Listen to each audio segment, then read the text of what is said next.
रात गहराती जा रही थी, मानो आसमान से स्याही बरस रही हो। शहर की हलचल से दूर एक वीरान हवेली के पास 5 दोस्त अमन, समीर, राहुल, निशा और पूजा इकट्ठा हुए थे। उनके दिलों में डर और रोमांच का अजीब मिश्रण था।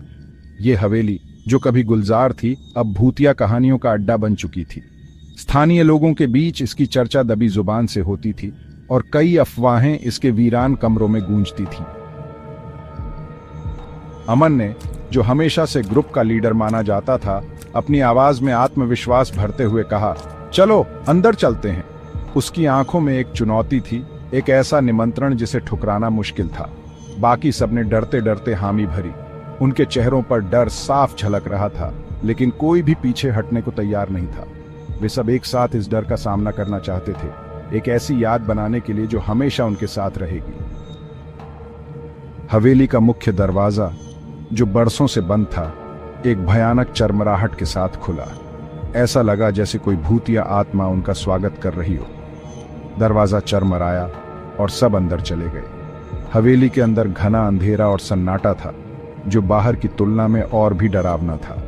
उनकी सांसें थम सी गईं और हर आहट उन्हें और भी डरा रही थी। उन्होंने अपनी फ्लैशलाइट्स निकाली, जिनकी रोशनी अंधेरे को चीरती हुई आगे बढ़ रही थी।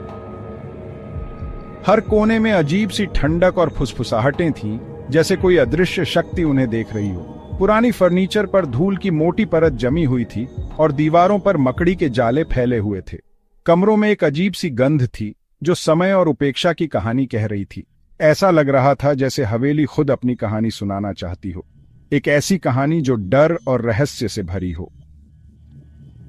राहुल ने, जो ग्रुप में सबसे ज्यादा सोशल मीडिया का दीवाना था, अपने फोन को निकालते हुए कहा, चलो एक ग्रुप सेल्फी लेते हैं, यह यादगार रहेगा। सब सीढ़ी के पास खड़े हो गए और मुस्कान लाने की कोशिश की, लेकिन उनके चेहरों पर डर साफ झलक रहा था। वे जानते थे कि यह सिर्फ एक सेल्फी नहीं है, बल्कि एक चुनौती है, एक ऐसा कदम जो उन्हें खतरे की ओर ले जा सकता है। सेल्फी क्लिक हुई। फ्लैश के साथ एक साया पीछे दिखा। यह साया धुंधला था, लेकिन फिर भी डरावना था। किसी ने ध्यान नहीं दिया सिवाय पूजा के, जिसकी नजर उस पर पड़ी और वह डर से कांप उठी। उसने बाकी सबको बताने की कोशिश की, लेकिन तब तक बहुत देर हो चुकी थी। सेल्फी में एक औरत सफेद साड़ी में दिखी, बाल बिखरे, चेहरा डरावना। उसकी आंखें खाली थीं, मानो वह किसी दूसरी दुनिया से आई हो। सब सन्न रह गए, उनके होश उड़ गए और उन्हें समझ नहीं आ रहा था कि यह सब क्या हो रहा है। क्या यह सिर्फ एक मजाक था या फिर कुछ और भी भयानक? अचानक हवेली की बत्तियां टिमटिमाने लगीं और फुसफुसाहटें तेज हो गईं। ऐसा लग रहा था जैसे हवेली में कोई जाग गया हो और वह उन्हें बाहर निकालने की कोशिश कर रहा हो। हवा में एक अजीब सी सनसनी थी और हर कोई डर से कांप रहा था। अचानक समीर गायब हो गया। उसकी चीख गूंजी, फिर सन्नाटा।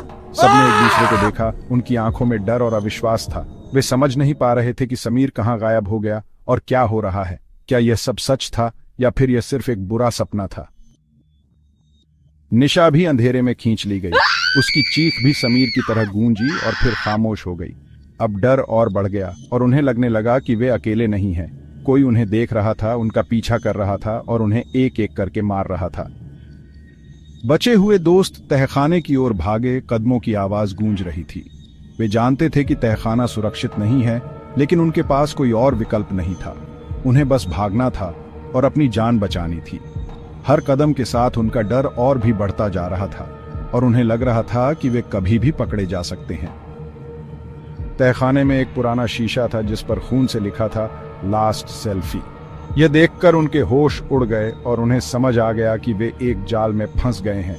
यह सेल्फी ही उनकी बर्बादी का कारण बनने वाली थी। अचानक शीशे से एक हाथ निकला और पूजा को अंदर खींच लिया। उसकी चीख हवा में गूंज उठी और फिर खामोश हो गई।